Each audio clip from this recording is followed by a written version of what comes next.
What is happening, guys? Mr. Allen here. We got ourselves a dope application problem here with my man Drake. He started a compost bin manufacturing company called It Starts From the Bottom. Oh, what a perfect name, man. Goes with his song, right? The fact that compost down at the bottom, right? It's down at the bottom. It helps those plants grow big and strong. Big old tomatoes, right? It's going to be dope. Drake, if you want to do this, man, I'll partner with you. We'll crush the compost bin world. All right. So they have tracked profits over the first 10 months here, right? Okay, so we got our months here, 1 through 10, and it looks like our profit is in $100,000. Woo! Drake, you don't even need me, man. You crush it on your own, right? We're in the 200,000s, man, and beyond. It's pretty dope. All right, so we want to write a cubic regression equation here, it says. Okay, we also want to see, hey, man, how well does it fit the data? Because sometimes those regression models, it'll spit something out for you, but it might not be that great, okay? So we're going to take a look at the answer in that one right there. Our calculator is going to help us out with that as well. And then we want to estimate the profits in month 14. Okay, dope. That's awesome. Well, it's going to start all the same way, man. Bust out that TI, turn this bad boy on. We're going to enter some data, all right? So I want to hit stat. I'm going to choose edit. It's the first option there. And then anything that I have in there, I'm going to clear it out. So I'm going to arrow up onto the L1 or L2 or L3, whatever has stuff in it. I'm going to hit clear and then enter, okay? Do not hit delete. It will delete the list itself, and then you have to restore it. I'll show you in another video, bro. I'll show you in another video. I got your back. All right, then we're going to arrow over to whatever other ones we want to do. Arrow up to L1 in this case for me. I'm going to hit clear and enter. Boom. It's ready to rock and roll. It's ready to rock. Now I can enter this data. I'm going to hit 1, enter, 2, enter, 3, enter. Then when I want to do the P of T values for L2, I'm going to arrow over to the right. And I'm going to start with 2 or 2.00. I'll just do 2. And then I'll do enter 2.6, enter 3. All right, now when I check these things out, I've got a lot of data. This isn't too bad. But I'm going to make sure that I match up in the number that I have in each one of these, right? Number in each one of these. So it looks like we're pretty good there. And then I'm also just going to double check some things. So I got 1, 2, 3, 4. Beautiful, beautiful. Looks good. Now my L2's got to be real careful with those.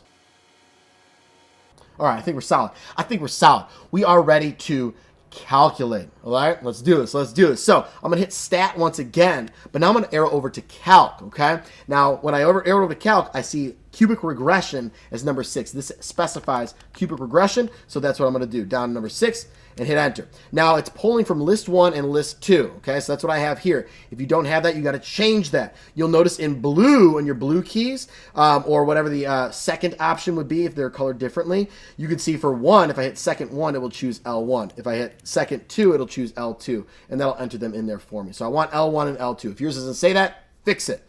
Then I'm going to head down to store regression equation. This is going to help us for question number 3. And a lot of people don't think to do this. And then they'll see the equation spit out and they'll write down all these numbers. And it's just, oh, it's awful. So check this out.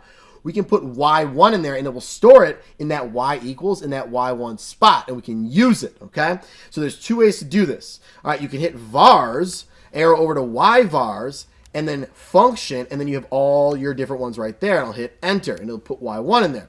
Now, the quick way, not every calculator does this, is by hitting alpha and then F4, which is trace, and then up pops the shortcut menu, boom, Y1. I learned that from the one and only Mr. Steve Stiers.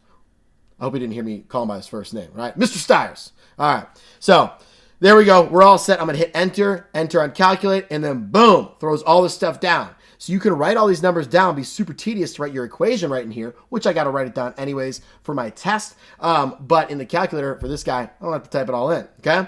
So now I'm going to jump down to number 2 here. My R squared equals 0.9618. What does that mean?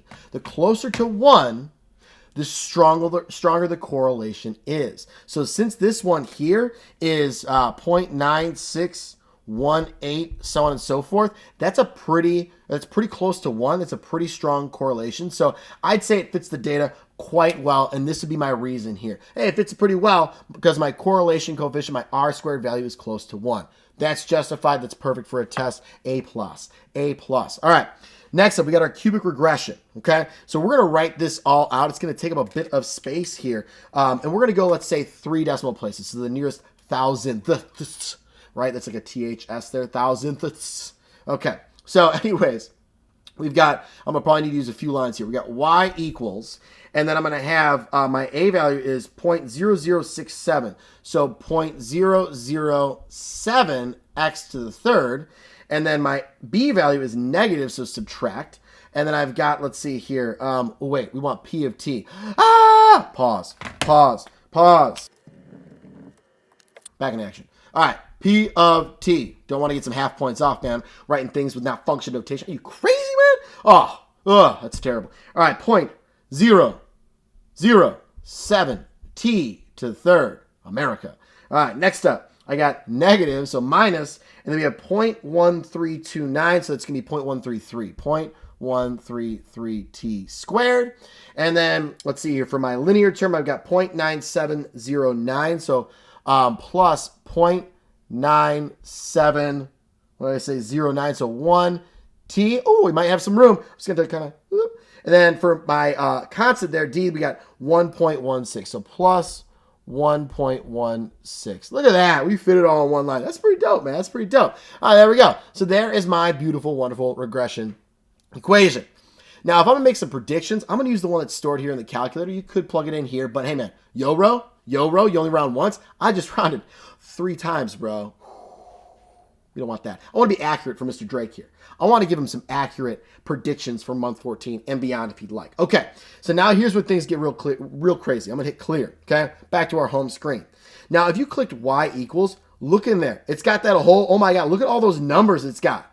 That's just for the first one. We got like a million numbers there just for my coefficient of my cubic term. I'm going to quit out of that. Hit second quit. Okay, back to the home screen. Now, what I can do, it's pretty cool. You might not know that this can do this. So I'm going to hit that alpha and then trace to get my Y1, hit enter. Or if you need to do the vars, arrow over to function, hit enter and choose Y1. You could do that. Then what I can do is hit parenthesis, type 14.